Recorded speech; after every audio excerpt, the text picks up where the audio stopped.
I tried to stop myself from looking at it. I had no control over my body.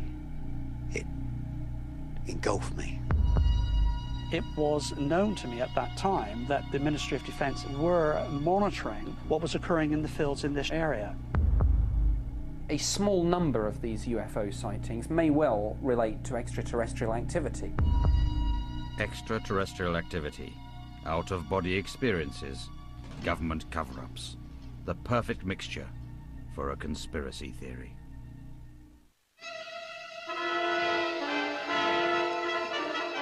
The world first got hysterical about UFOs after the events of the 24th of June, 1947.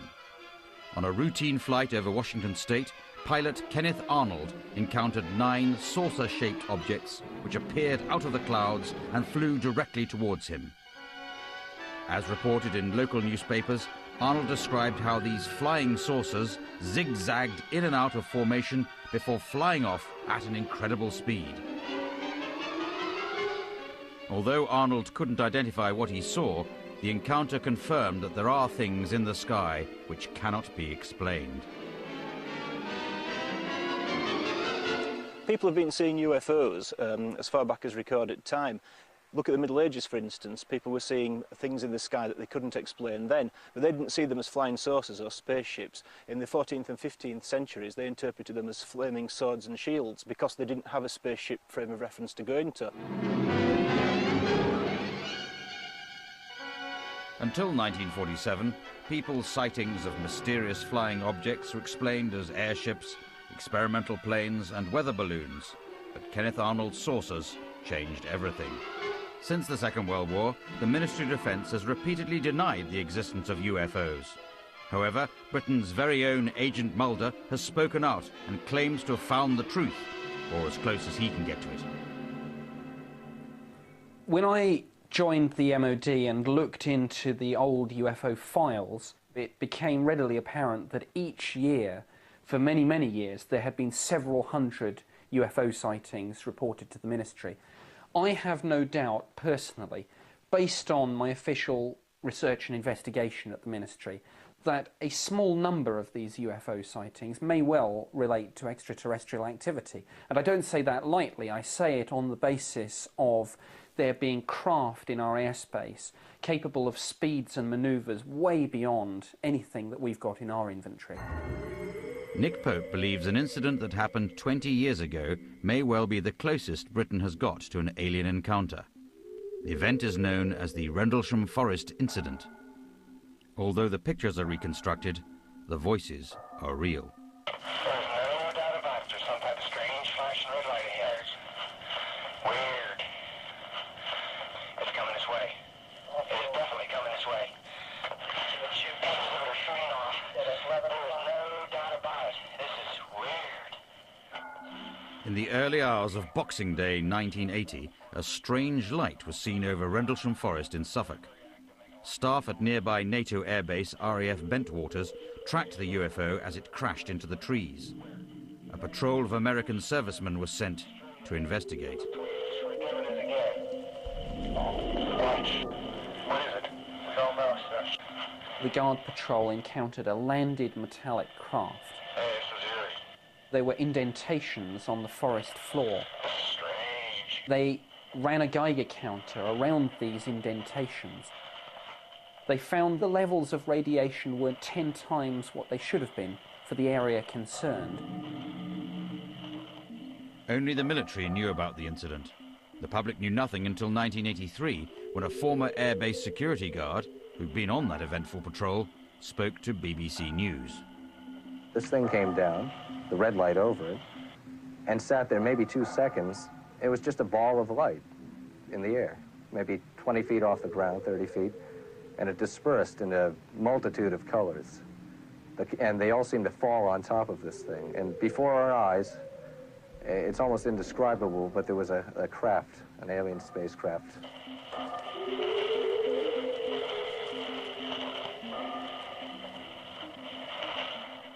Some people saw lights in the sky. Some people saw something very much more involved than that, a landed craft. Now, I have no doubt that this is an absolutely extraordinary case, and really, so far as the evidence in Britain is concerned, poses the strongest case yet for there being an extraterrestrial explanation for the UFO phenomenon. However, the Ministry of Defence takes a different line. It states the incident posed no significant threat and was therefore not worth investigating. But this still doesn't tell us what actually happened. Theories range from NATO manoeuvres to Martian intruders. UFO researcher Jenny Randalls has spent 20 years investigating the case. She believes she has uncovered the truth about that night. The Rendlesham Forest case is undoubtedly the most complex UFO investigation that I have ever been involved in. It's the most notorious and talked about incident in Britain.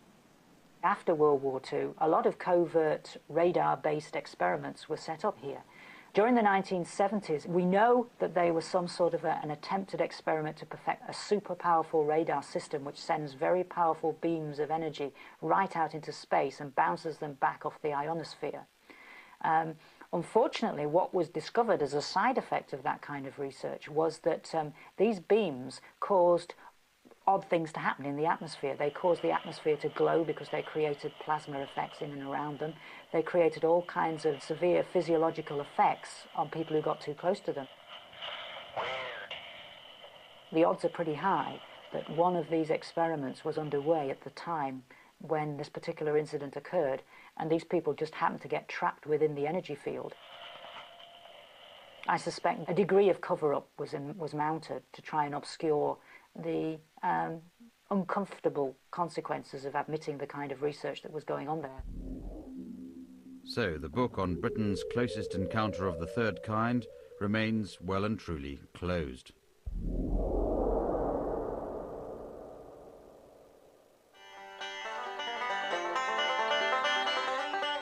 Nevada, heart of ufology and hotbed of conspiracy theories.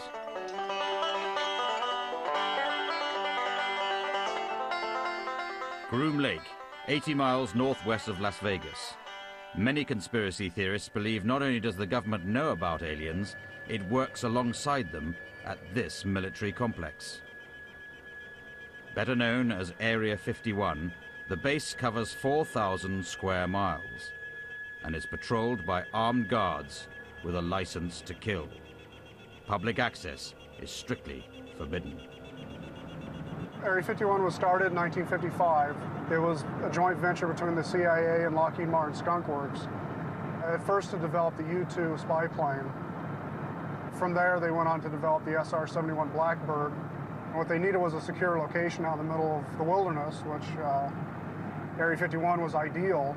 It's out in the middle of the desert with hardly nothing around it.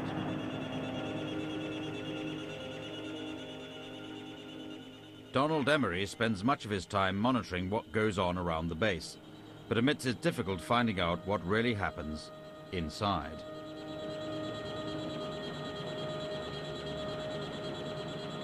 It actually took them 40 years to actually claim that there was a site out there. It was 1995 when they actually said that there's an operating facility near Groom Lake. And of course, for now, that's the only thing they've ever said. In 1996, a man spoke to the BBC who claims to have worked inside Area 51. Better still, he claims to have been inside an alien craft.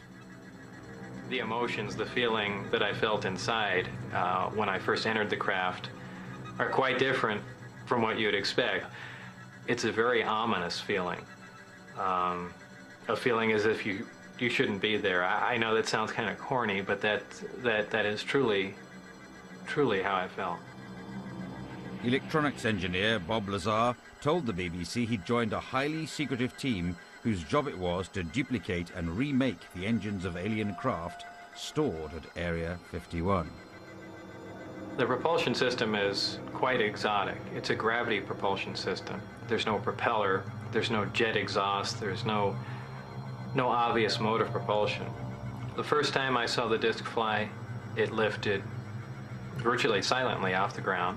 We're looking at something about 52 feet in diameter, just hovering silently in the air.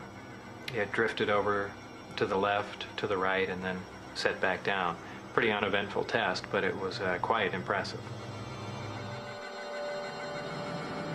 Lazar claimed that he worked not only Area 51, he said he was transferred to another location south of Area 51 called S4. And he said inside the mountain there, which is totally concealed, that's actually where they back engineer alien spacecraft. Supposedly there's alien bodies there. Now, I'm not, again, going to discredit that claim because I can't prove that it's not true. But to what we've come up with, our research done, it merely looks like an advanced aircraft design and energy weapon test facility. No aliens, UFOs. It's no wonder that UFO conspiracies thrive around military bases. The ingredients are all there. High levels of secrecy, advanced weapon testing, energy pulses in the sky. But when there's talk of alien activity in the innocent countryside, rational explanations aren't quite so easy to come by.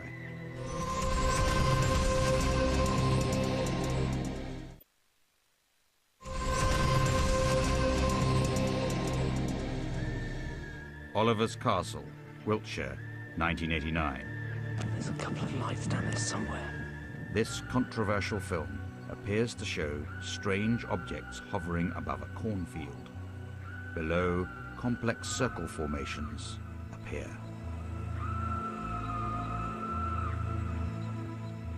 Retired electrical engineer Colin Andrews is now a self-styled crop circle investigator. He believes they can't be explained away as a force of nature. There are features which we can't easily account for. Plants that are changed at the cellular anatomic level, bent where they shouldn't be bent, plants that are subtle when they shouldn't be, plants that bend and should break but do not. Colin Andrews first came across these strange shapes in 1983. I was driving between offices in Andover and Hampshire across to Petersfield. I glanced to my left and saw these circles, perfect circles, in a field of wheat. He soon discovered there were many more.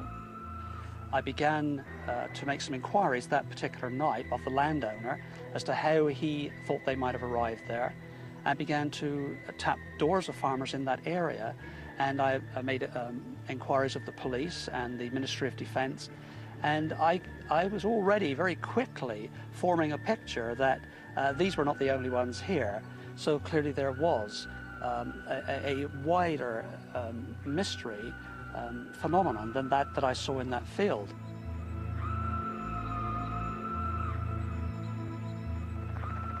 Circle spotters from around the world flock to Wiltshire every summer, hoping to unravel the mystery. We've noticed worldwide that crop circles come near ancient sites, such as stone circles, tumuli, long barrows, pyramids. And we believe that this is because these ancient sites were built on points of energy. And crop circles seem to need that energy. They seem to link to that point of energy. I have a sense that there is some other form of, you see, I'm obliged, forced almost, to use the term intelligence. So, is this the footprint of extraterrestrial life? They signify something. There's information encoded in them. And the circle in itself is a universal symbol, very important symbol, signifies everything. So have intelligent life forms travelled millions of miles to trample on corn? There is, of course, another explanation. We always work pretty much in the dead of night. And we enter into the field very, very carefully and very, very stealthily. We use the tractor lines to walk up to the field. We don't step across virgin crop. We don't leave trails.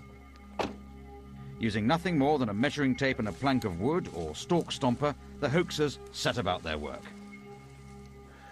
We work very tightly to diagrams which are obviously worked up beforehand, and something called a construction sequence, which is kind of key to making sure that everybody's in the right place at the right time. There's definitely a symbiotic relationship between ourselves as the suppliers of the phenomena and those that have a demand, that need the phenomena. Sometimes their need is a very casual one as a visitor or tourist to this region, and in other cases their need is a very intense one, and it's one that revolves around beliefs and conspiracies about where the circles originate from. But in either case, we fulfil that need, really, in our own way. In summer 2000, there were over 120 reported circles in southern England, most put down to hoaxes. I think what we're looking at is approximately 80% or so of the patterns that are appearing around the English countryside are man-made. I don't think there's any question that 10–15% or so is a real phenomenon. But, as the conspiracy theorist would have us believe, not only are aliens leaving evidence in our crops, they're also leaving their mark on our animals. In September 1967, something strange happened on a ranch in Colorado. It was the start of one of the most sinister mysteries in modern ufology, a phenomenon that seemed to defy all rational explanation. In a report to a local newspaper, farmer Burl Lewis described how one of his prize horses, Snippy, had been found dead and mutilated. The flesh had been stripped from her neck with such precision that it looked like a surgeon had done it. And there was another strange twist. Snippy's tracks seemed to stop 100 feet short of where she finally lay. Intrigued by the mystery, investigative reporter Linda Moulton Howe has spent the past 20 years trying to find out who is responsible for these disturbing animal deaths. I have talked with ranchers where they've had mutilations. They know what predation is. They know what disease is. And in some cases, they've had satanic cults take animals and plunge knives into them. This is not like this. These are all so neat and so pristine and so perfect, and that's what spooks people. Within 1 month of the very first phone calls, conversations with sheriffs, with ranchers, fellow journalists who had been in the story, what I was hearing was, I won't talk to you in front of the camera, but this is what I know. They confirm, at least from their firsthand knowledge point of view, that the government of the United States has known since the mid-1950s that what they call extraterrestrial biological entities are interacting with our planet, and that the unusual deaths are the target of this non-human intelligence. And so a scenario common to all conspiracy theories pops up. People claim that the governments, the American government in particular, turn a blind eye to what's going on out in the prairies. This is possibly the conspiracy theory taken to its highest degree, because there's no evidence whatsoever at all for this. Yet again, it allows people to look at the authority figure, the government, and to say, you know what's going on, but you won't tell us. Which is exactly what people who have had extraterrestrial experiences usually claim. Ordinary people are having interaction with these beings who are not from here. There are thousands all over the world. Diane and Peter Shepard's story is similar to hundreds of reported alien encounters around the world. On a summer's night in 1975, they were driving down a country road near Northampton. A red ball of light appeared in the sky above them. They immediately pulled the car to the side of the road. Diane claims to have gone into instant paralysis and remembers little of the encounter. Peter claims the lights appeared to communicate directly to him for more than 40 minutes. This was it was an object, but I mean it was alive. It was alive. This was a being, even though to me it appeared to be a ball of light. Or at first it was. But then when it engulfed me, it knew everything about me. Everything about me. There were no secrets. It knew everything about everything. I respect the views of people who argue that they've seen evidence that persuades them that UFOs exist, and I agree with them. UFOs, in the strict definition of the term, do exist.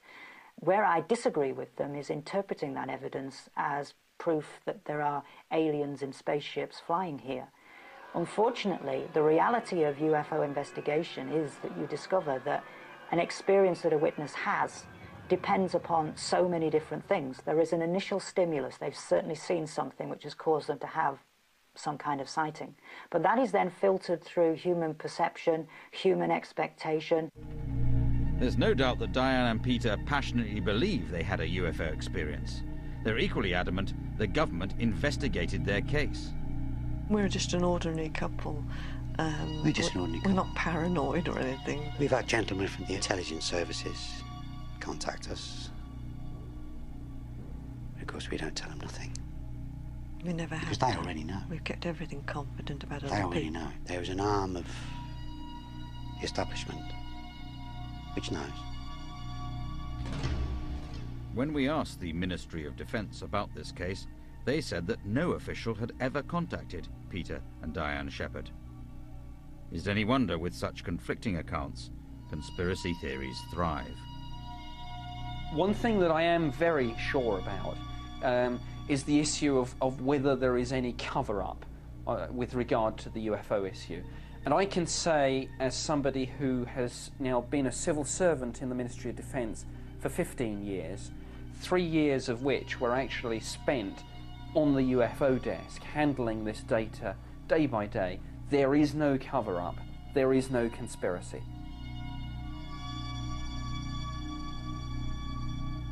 So, in the absence of concrete evidence of genuine UFO encounters or government cover-ups, what is the truth about the UFO conspiracy?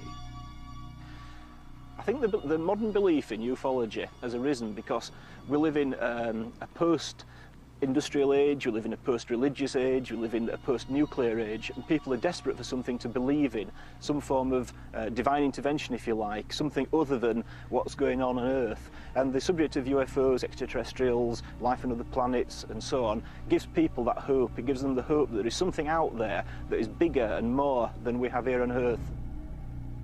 It's worth noting that for more than 40 years, scientists have been beaming messages out into the galaxy in the hope of attracting an intelligent answer. As yet,